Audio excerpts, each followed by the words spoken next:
March is Multiple Sclerosis Awareness Month. MS has no known cause or cure, and that is just the beginning of what is known and unknown concerning this disease of the central nervous system. Jerry Pass and Megan Koontz are here to help raise awareness and our knowledge concerning MS. Thank you all for being here today. Thank you for having us. Thanks for having us, yeah. Let's talk about this. You're wanting to get the word out because next week is MS Awareness Week, and the entire month is MS Awareness Month. Talk to us about MS. Yes, absolutely. I am here representing the National Multiple Sclerosis Society.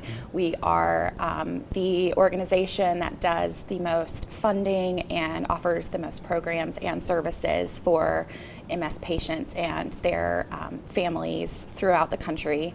Over 2.3 million people worldwide have multiple sclerosis, but often people don't know what that looks like, or if you're not affiliated with someone with MS, you don't know what that looks like or how it affects people. So what we do, we have walks in various communities, one of which is Greenville, Tennessee, which will be April 28th at Tusculum College. And we're really excited to have a presence there to raise awareness and to just come together in community for our folks with MS. And Jerry, your group in Greenville is called the SelfHelp Group. Talk to us about your group. That's correct. One of the things we do is we do organize the MS Walk, but we meet monthly to talk about issues and problems and treatments. And several times a year we'll have night meetings. In fact, April the 10th we'll be having a meeting. Dr. David Brandis from Hope Neurology will be coming up. The topic will be a new medicine that's been approved for the progressive types of MS, which is very exciting. Right. And so we'll have that meeting, and there'll be information on the Facebook page about that. And this is very personal for you, isn't it? It certainly is. My wife dealt with it for 20 years. She passed away a little over a year ago. It was a cause for her, and it's a cause for me, and it's a good cause. Right.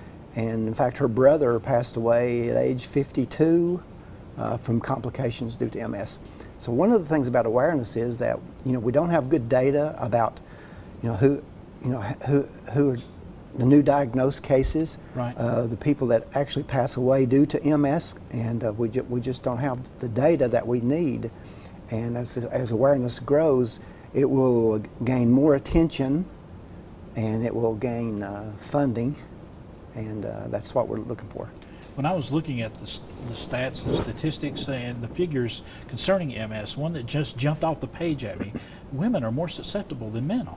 Yes, that's correct.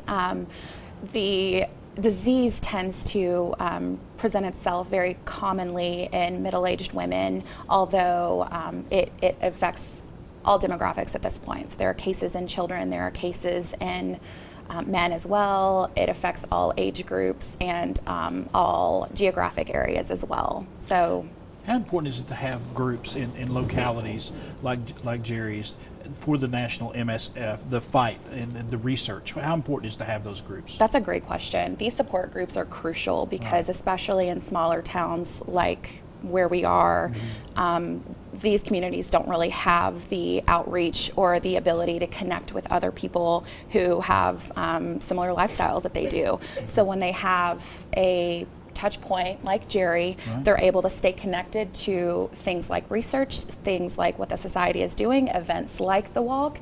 It helps them stay plugged in to cutting edge results that the society has been integral in funding and pushing along from a research and advocacy standpoint.